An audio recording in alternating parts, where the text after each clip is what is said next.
مصعب يوسف، في اللقاء الأول تحدثت وكأن ليس هنالك شريك فلسطيني مؤهل للمفاوضات مع الجانب الإسرائيلي.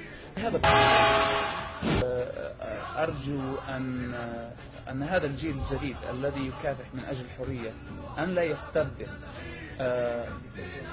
دكتاتورا بدكتاتور آخر، أو سلطة دكتاتور بسلطة مطلقة لدين أو لنظرة سياسية معينة. يجب على هذا الجيل أن ينظر إلى الصورة الأكبر والأعم، وأن نخرج من النظرة السياسية أو الدينية أو حتى الثقافية الضيقة. هذا ما فعلته، وأتمنى من الجيل الجديد أن يحذو الخطى التي قمت بها من أجل أن نصل إلى السلام والحرية التي نحلم بها. فالحقيقة أن هذه المشكلة تعكس أن الجانب الآخر للأسف الشديد ليس جاهزا وليس ناضجا بالمستوى المطلوب لكي يستطيع أن يقيم هذه الدولة التي يحلمون فيها. ضيفي من العاصمة الأمريكية واشنطن الأستاذ فادي السلامين. يا صناع الفتن خلوا عنها الوطن، خلوا عنا بدنا نعيش بكفينا نحن.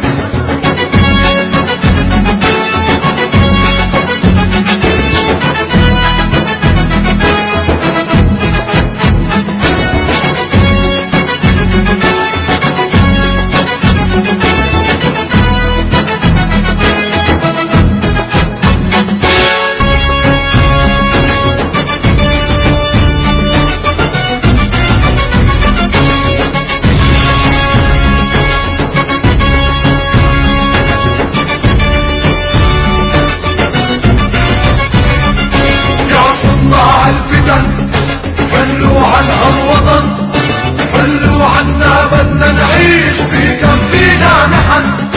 يا صناع الفتن، يا صناع الفتن. فقط للعلم، اولا انا لا اكشف مصادري ابدا، ولكن من مجال التنويه، مصادري 100% هي مصادر فلسطينيه موجوده داخل فلسطين ليس خارجها، داخل فلسطين. ليس لها أجندة سياسية، ليس لها أجندة إلا محاربة الفساد.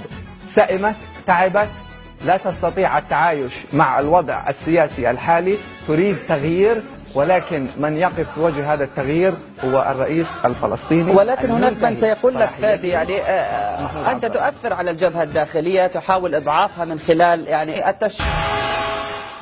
عرضها عبر وسائل التواصل الاجتماعي. البعض يصفها أنها فقط تأتي في يعني جانب المناكفة. هناك من يتهمك أنك تتبع لبعض أجندات خصوصا أمريكية، وهناك من هاجمك من قبل قيادات السلطة بنشر صور لك مع رؤساء أمريكيين سابقين أو حتى مع الرئيس الحالي باراك أوباما، ويتهمك بعلاقة ما مع الجانب الأمريكي تحضيرا لمهاجمة يعني خط سياسي للرئيس محمود عباس. كيف ترد على هذه الاتهامات؟ علاقتي يعني بطبيعة صداقاتي وعلاقاتي مع رجال الأعمال والسياسيين تقربت من هؤلاء السياسيين الأمريكان أو غيرهم الأفارقة أو العرب، ولا ليس لي أجندة فلسطينية سياسية أبدا. مهمتي هي آن الأوان لوسائل الإعلام التي لا تدقق في الشيء الذي تكتبه أن نقول لها كفى مهاترات، كفى تفاهات، كفى أكاذيب، بكفي وثائق مزورة لا نحترم مصدرها ولا نحترم طريقة تفسيرها. جميل. وتنسيق كامل سلطة العار في رام الله والنظام المجرم السلطة الفلسطينية. نعم يا زلمة. وهي عار أن تقول أنني قومي. أحمد أنا أفتخر إني أنا قومي، بس خليني أسألك يعني تفتخر؟ أحمد أفتخر بعبد الناصر ولا بعبد الناصر الذي حارب لاسترداد أرضك في فلسطين، اللي حارب الجيش المصري هذا عرفات؟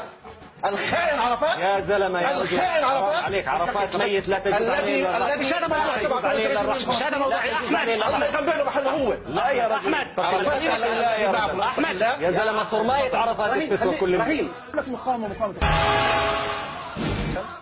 ليسوا مؤتمنين على شيء. سيد أبو عين، أنتم لستم مؤتمنين على شيء، والذي ضحى برمز القضية يمكن أن يضحي بالقضية الفلسطينية ذاتها، كيف ترد؟ أولا نحن المؤتمنين على هذه القضية الفلسطينية وليس إبراهيم حمامي الذي لم يرى الشعب الفلسطيني منه خطوة تجاه فلسطين، لا مقاومة ولا إرادة. بالإمكانه فتح صالون للحديث عن المقاومة، ولكن لم نراه لا أقدامه تغبرت في النضال ولا حمل بندقية ولا جلس في سجون الاحتلال عشرات السنوات وهو يقاوم هذا الاحتلال.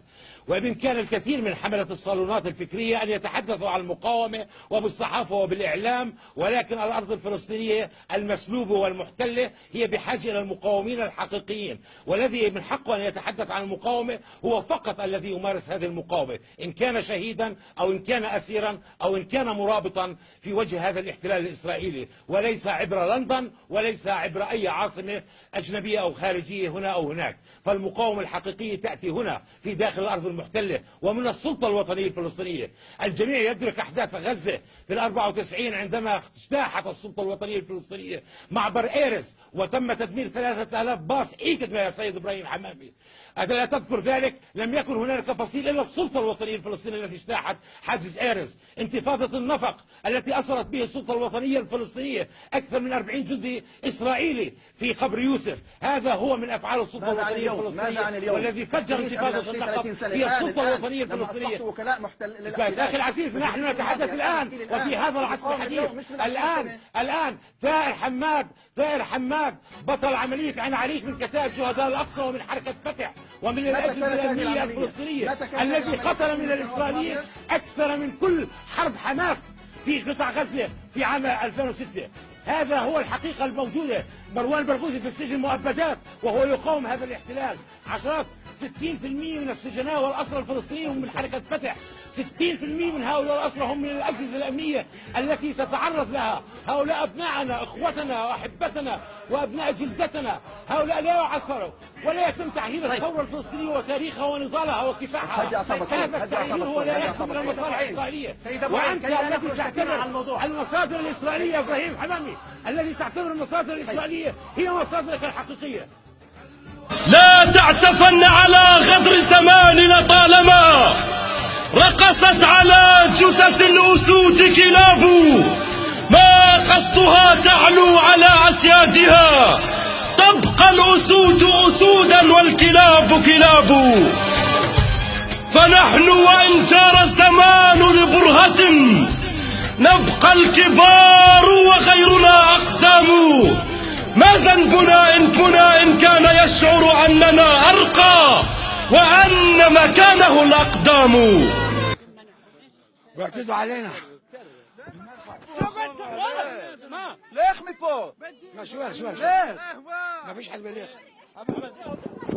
بس هذا إرهاب الاحتلال، هذا جيش إرهابي يمارس الإرهاب بحق الشعب الفلسطيني. جينا على أرضنا الفلسطينية نزرع الشجر والزيتون وهم يقومون بالاعتداء علينا من أول لحظة. لا أحد ضرب حجر ولا أحد قام بالاعتداء، وهذا جيش الإرهاب الاحتلال يمارس القمع والإرهاب بحق الشعب الفلسطيني.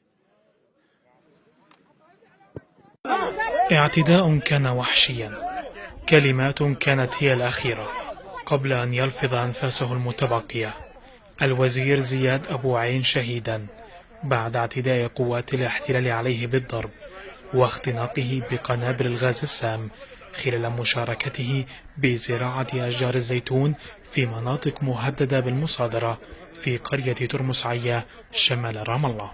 غير الفلسطينيين مدينة القدس بعد دعوة الرئيس الفلسطيني محمود عباس المسلمين إلى التوجه إلى المدينة لدعم سكانها الفلسطينيين في مواجهة ما أسماه سياسة التهويد التي تنتهجها إسرائيل لتغيير معالم المدينة. ورد الشيخ يوسف القرضاوي بمعارضة هذه الدعوة، بل واعتبر زيارة القدس وهي تحت الاحتلال الإسرائيلي عار ومحرمة شرعا، وأضاف أنها تمنح شرعية لاحتلال إسرائيل للمدينة. فتوى مريبة محلا ومآلا، فاسدة تقديرا وعلما. لا نرى أنه لأمثال الفقهاء والعلماء أن يختطفوا وأن يخلطوا فتاوى الحلال والحرام لأنفسهم وغاياتهم. الأصل ألا تنقطع عن هذا البيت السبل والزيارات. أبدا كما حض نبي الله، لا يؤخذ بعد نبي الله من كلام. هذا رأي، هذا حقيقة مسيس محزب موجه هذه الفتوى.